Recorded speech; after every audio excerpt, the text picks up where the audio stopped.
നമസ്കാരം. മുംബൈയിൽ താജ് ഹോട്ടൽ ഉൾപ്പെടെ 4ഇടങ്ങളിൽ നടന്ന 26/11 എന്ന ഭീകരാക്രമണത്തിൽ പ്രതികളിലെ മുഖ്യ സൂത്രധാരൻ തഹവൂർ റാണയെ ഇന്ത്യക്ക് കിട്ടും. പ്രതിയെ ഇന്ത്യക്ക് കൈമാറാൻ അമേരിക്കൻ സുപ്രീം കോടതി ഉത്തരവിട്ടിരുന്നു. എന്നാൽ ഈ ഉത്തരവിന് എതിരെ പ്രതിയായ തഹവൂർ റാണ US സുപ്രീം കോടതിയെ സമീപിച്ചിരുന്നു. എന്നാൽ ഫലമുണ്ടായില്ല. ഇന്ത്യക്ക് കൈമാറാതിരിക്കാൻ റാണ നടത്തിയ അവസാന നീക്കവും അങ്ങനെ പൊളിഞ്ഞു. മുംബൈ ഭീകരാക്രമണത്തിലെ യഥാർത്ഥ ഗൂഢാലോചന തെളിയിക്കാൻ ഇന്ത്യയെ സഹായിക്കുന്നതാണ് അമേരിക്കൻ സുപ്രീം കോടതിയുടെ ഈ വിധി. റാണയുടെ കുറ്റകൃത്യം വ്യക്തമാക്കുന്ന തെളിവുകൾ ഇന്ത്യ നൽകിയിട്ടുണ്ട്. അതുകൊണ്ട് തന്നെ ഇന്ത്യയും US തമ്മിലുള്ള കുറ്റവാളി കൈമാറ്റ ഉടമ്പടി പ്രകാരമാണ് റാണയെ കൈമാറ്റം ചെയ്യുക. റാണയെ ഇന്ത്യക്ക് കൈമാറുന്നതിനെ അമേരിക്കയിലെ ജോ ബൈഡൻ ഭരണകൂടം പോലും പിന്തുണച്ചിരുന്നു. ഇനി റാണയിലേക്ക് വരാം. ഇയാൾ പാക് വംശജനും കനേഡിയൻ വ്യവസായിയുമാണ്. പാകിസ്ഥാൻ ആർമിയിൽ ഡോക്ടറായിരുന്നു ആദ്യം. പിന്നീട് പ്രായപൂർത്തിയായപ്പോൾ റാണ പാകിസ്ഥാൻ ആർമിയിലെ തന്റെ സ്ഥാനം ഉപേക്ഷിച്ച് ചിക്കാഗോയിലേക്ക് താമസം മാറി. അവിടെ അദ്ദേഹം ഒരു ഇമിഗ്രേഷൻ ബിസിനസ് ആരംഭിച്ചു. പിന്നീട് കാനഡയിൽ പോയി കനേഡിയൻ പൗരത്വവും സ്വീകരിച്ചു. ഇയാളുടെ സഹപാഠിയാണ് പാക് അമേരിക്കൻ വംശജൻ ഡേവിഡ് ഹെഡ്ലി. ഇയാളും ഡേവിഡ് ഹെഡ്ലിയും ചേർന്നാണ് മുംബൈ ഭീകരാക്രമണം ആസൂത്രണം ചെയ്തത്. 2008 നവംബർ 26 മുംബൈ ഭീകരാക്രമണം നടക്കുകയും തുടർന്ന് 3 ദിവസം മുംബൈ നഗരം ഭീകരരുടെ കയ്യിലും ആയിരുന്നു. ആക്രമണത്തിൽ 6 US പൗരനുൾപ്പെടെ 166 പേർ കൊല്ലപ്പെട്ടു.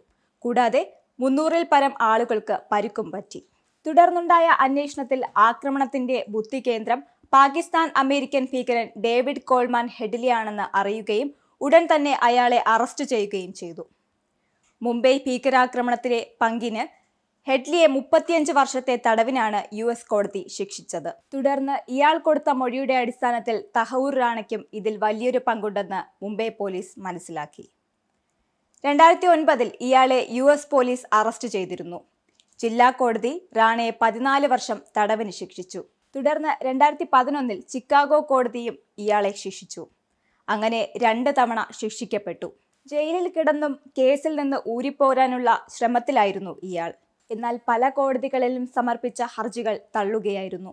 2019 ഡിസംബർ 4 റാണയെ കൈമാറുന്നതിനായി ഇന്ത്യ US-ന് നയതന്ത്ര കുറിപ്പ് സമർപ്പിച്ചു. 2020 ജൂൺ 10 കൈമാറൽ ലക്ഷ്യം വെച്ച് റാണയെ താൽക്കാലികമായി അറസ്റ്റ് ചെയ്യണമെന്നാവശ്യപ്പെട്ട് ഇന്ത്യ US-ന് പരാതി നൽകി. ഇതേ തുടർന്ന് 2023 തഹവൂർ റാണയ്ക്കെതിരെ മുംബൈ പോലീസ് 400 പേജുള്ള അനുബന്ധ കുറ്റപത്രം സമർപ്പിച്ചു. 26/11 കേസിലെ 4ാമത്തെ കുറ്റപത്രമായിരുന്നു അത്. ആക്രമണത്തിൽ റാണയുടെ പങ്ക് നിർവചിക്കുന്നതായിരുന്നു ആ കുറ്റപത്രം.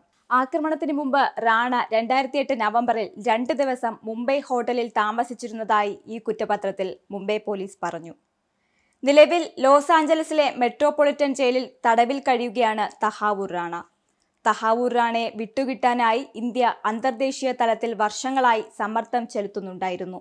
ഇതിന്റെ ഫലമായിട്ടാണ് ഇയാളെ ഉടൻ വിട്ടുകിട്ടുന്നത്. കാരണം ഇയാളെ വിട്ടുകിട്ടിയാൽ മാത്രമേ മുംബൈ ഭീകരാക്രമണ കേസിൽ പാക് ചാര സംഘടനയായ ISIയുടെ പങ്ക് സംബന്ധിച്ച് കൂടുതൽ വിവരങ്ങൾ വ്യക്തമാകൂ. മറ്റൊരു വീഡിയോയുമായി വീണ്ടും കാണാം. നന്ദി.